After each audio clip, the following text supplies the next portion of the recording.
जय श्री कृष्णा सर। आप सभी का मेरे चैनल पर स्वागत है। आइए सुनते हैं कार्तिक मास महात्म्य अध्याय 12। श्री नारद जी ने कहा, तब जलंधर को अपनी खोज में आते देखकर इंद्र आदि देवता भयभीत होकर वहां से भी भाग निकले। भागकर वह वैकुंठ में भगवान विष्णु के पास पहुंचे। फिर देवताओं ने अपनी रक्षा के लिए उनकी स्तुति की। देवताओं की दीन वाणी को सुनकर करुणा सागर भगवान विष्णु ने उनसे कहा, देवताओं, तुम भय को त्याग दो। युद्ध में मैं शीघ्र ही उस जलंधर को देखूंगा। ऐसा कहने के साथ ही भगवान गरुड़ पर जा बैठे। तब देवताओं सहित उन्हें युद्ध क्षेत्र की ओर आते देख समुद्र तनय लक्ष्मी के नेत्रों में जल भर आया और उन्होंने कहा, हे नाथ, यदि मैं सर्वदा आपकी प्रिय हूँ और भक्त हूँ तो मेरा भाई आप द्वारा युद्ध में कैसे मारा जा सकता है। इस पर भगवान विष्णु ने कहा, यदि तुम्हारी ऐसी ही प्रीति है तो मैं उसे अपने हाथों से नहीं मारूंगा, परंतु युद्ध में तो जाऊंगा ही, क्योंकि देवताओं ने मेरी बड़ी स्तुति की है। ऐसा कहकर शंख चक्र गदा पद्मधारी भगवान विष्णु गरुड़ पर चढ़े हुए शीघ्र ही युद्ध के उस स्थान में जा पहुंचे जहाँ पर जलंधर विद्यमान था। विष्णु के तेज से गर्भित देवता सिंहनाद करने लगे। फिर तो वरुण के अनुज गरुड़ के पंखों की प्रबल वायु से पीड़ित हो दैत्य इस प्रकार घूमने लगे जैसे आंधी से बादल आसमान में घूमते हैं। तब अपने वीर दैत्यों को पीड़ित देखकर जलंधर ने क्रुद्ध होकर भगवान विष्णु का अद्भुत वचन कहकर उन पर कठोर आक्रमण कर दिया। यहाँ से आगे की वार्ता वर्षा ऋतु की समाप्ति की द्योतक है। 12वां अध्याय समाप्त हुआ। आइए अब सुनते हैं कार्तिक व्रत के पुण्यदान से एक राक्षसी का कैसे उद्धार हुआ। नारद जी कहते हैं, कार्तिक के उद्यापन में तुलसी के मूल प्रदेश में भगवान विष्णु की पूजा की जाती है, क्योंकि वह उन्हें अधिक प्रीति प्रदान करने वाली मानी गई है। राजन, जिसके घर में तुलसी वन है वह घर तीर्थ स्वरूप है, वहाँ यमराज के दूत नहीं आते। तुलसी का वन सदा सब पापों का नाश करने वाला तथा अभिष्ट कामनाओं को देने वाला है। जो मनुष्य तुलसी का बगीचा लगाते हैं वे यमराज को नहीं देखते। नर्मदा का दर्शन, गंगा का स्नान और तुलसी वन का संसर्ग, ये तीनों एक समान कहे गए हैं। जो तुलसी की मंजरी से संयुक्त होकर प्राण त्याग करता है वह सैकड़ों पापों से युक्त हो तो भी यमराज उसकी ओर नहीं देख सकते। जो मनुष्य आंवले के फलों और तुलसी के पत्तों से मिश्रित जल के द्वारा स्नान करता है उसे गंगा स्नान करने का फल प्राप्त होता है। पूर्व काल की बात है, सह्य पर्वत पर करवीरपुर में धर्मदत्त नाम से विख्यात कोई धर्मज्ञ ब्राह्मण थे। एक दिन कार्तिक मास में भगवान विष्णु के समीप जागरण करने के लिए वे भगवान के मंदिर की ओर चले। उस समय एक प्रहर रात्रि बाकी थी। भगवान के पूजन की सामग्री साथ लिए जाते हुए ब्राह्मण ने मार्ग में देखा, एक भयंकर राक्षसी आ रही है। उसे देखते ही ब्राह्मण भय से थर्रा उठे। उनका सारा शरीर कांपने लगा। उन्होंने साहस करके पूजा की सामग्री तथा जल से ही उस राक्षसी के ऊपर प्रहार किया। उन्होंने हरि नाम का स्मरण करके तुलसी दल मिश्रित जल से उसको मारा था, इसीलिए उसका सारा पातक नष्ट हो गया।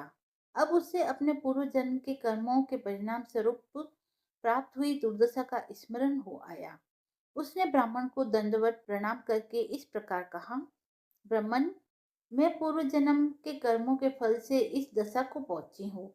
अब कैसे मुझे उत्तम गति की प्राप्ति होगी। धर्मदत्त ने पूछा, किस कर्म के फल से तुम इस दशा को पहुंची हो, कहाँ की रहने वाली हो, तुम्हारा नाम क्या है और आचार व्यवहार कैसा है, ये सारी बातें मुझे बतलाओ।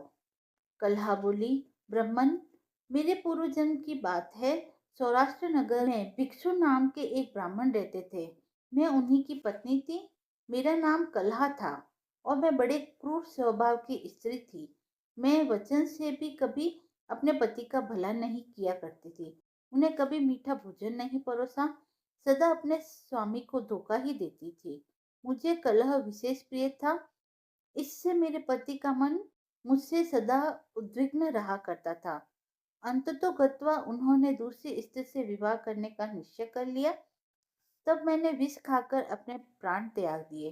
फिर यमराज के दूत आए और मुझे बांधकर पीटते हुए यमलोक में ले गए। वहां यमराज ने मुझे देखकर चित्रगुप्त से पूछा, चित्रगुप्त देखो तो सही, इसने कैसा कर्म किया है। जैसा इसका कर्म है उसके अनुसार यह शुभ या अशुभ प्राप्त करे। चित्रगुप्त ने कहा, इसका किया हुआ कोई भी शुभ कर्म नहीं है। यह स्वयं मिठाइयाँ उड़ाती थी और अपने स्वामी को उसमें से कुछ भी नहीं देती थी। इसने सदा अपने स्वामी से द्वेष किया है, इसलिए यह चमगादुरी होकर रहे तथा सदा कलह में ही इसकी प्रवृत्ति रही है। इसलिए यह विष्टाभोगी शुक्री की योनि में रहे। जिस बर्तन में भोजन बनाया जाता है उसी में यह सदा अकेली खाया करती थी। अतः उसके दोष से यह अपनी ही संतान का भक्षण करने वाली बिल्ली हो। इसने अपने पति को निमित्त बनाकर आत्मघात किया है। इसलिए यह अत्यंत निंदनीय स्त्री प्रेत के शरीर में भी कुछ काल तक अकेली ही रहे। इसे यमदूत के द्वारा निर्जल प्रदेश में भेज देना चाहिए। वहां दीर्घ काल तक यह प्रेत के शरीर में निवास करे। उसके बाद यह पापिनी शेष 3 योनियों का भी उपभोग करेगी। कलहा कहती है, विप्रवर, मैं वही पापिनी कलहा हूँ। इस प्रेत शरीर में आए मुझे 500 वर्ष व्यतीत हो चुके हैं। मैं सदा भूख प्यास से पीड़ित रहा करती हूँ। यह एक अन्य के शरीर में प्रवेश करके मैं इस दक्षिण देश में कृष्णा और वेणी के संगम तक आई हूँ। जो ही संगम तट पर पहुंची त्यों ही भगवान शिव और विष्णु के पार्षदों ने मुझे बलपूर्वक उसके शरीर से दूर भगा दिया। तब से मैं भूख का कष्ट सहन करते हुए इधर उधर घूम रही हूँ। इतने में ही आपके ऊपर मेरी दृष्टि पड़ी। आपके हाथ में तुलसी मिश्रित जल का संसर्ग पाकर मेरे सब पाप नष्ट हो गए। द्विजश्रेष्ठ, अब आप ही कोई उपाय कीजिए। बतलाइए, मैं इस प्रेत शरीर से और भविष्य में होने वाली भयंकर 3 योनियों से किस प्रकार मुक्त हो जाऊं। कलहा का यह वचन सुनकर द्विजश्रेष्ठ धर्मदत्त ने बहुत समय तक सोच विचार करने के बाद कहा, तीर्थ में दान और व्रत आदि सत्कर्म करने से मनुष्य के पाप नष्ट हो जाते हैं, परंतु तू तो प्रेत के शरीर में है, अतः उन कर्मों को करने की अधिकारिणी नहीं है।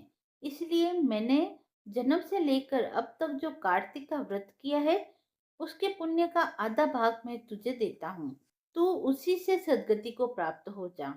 यो कहकर धर्मदत्त ने द्वादश अक्षर मंत्र का श्रवण कराते हुए तुलसी मिश्रित जल से ज्यों ही उसका अभिषेक किया त्यों ही वह प्रेत योनि से मुक्त हो प्रज्वलित अग्नि शिखा के समान तेजस्विनी दिव्य रूप धारिणी देवी हो गई और सौंदर्य में लक्ष्मी की समानता करने लगी।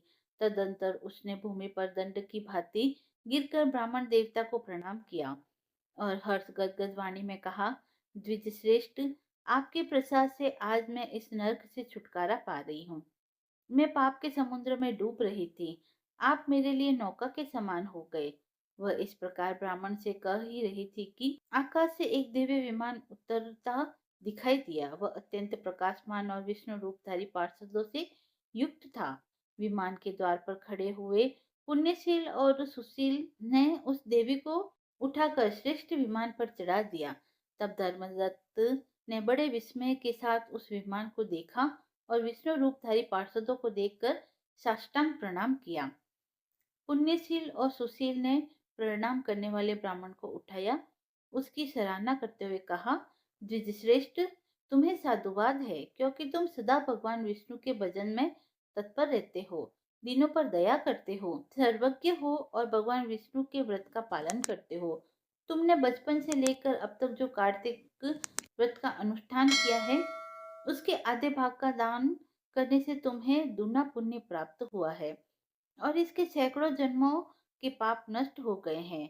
अब यह वैकुंठ धाम में ले जाई जा रही है। तुम भी इस जन्म के अंत में अपनी दोनों स्त्रियों के साथ भगवान विष्णु के वैकुंठ धाम में जाओगे।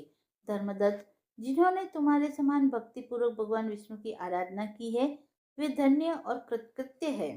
इस संसार में उन्हीं का जन्म सफल है।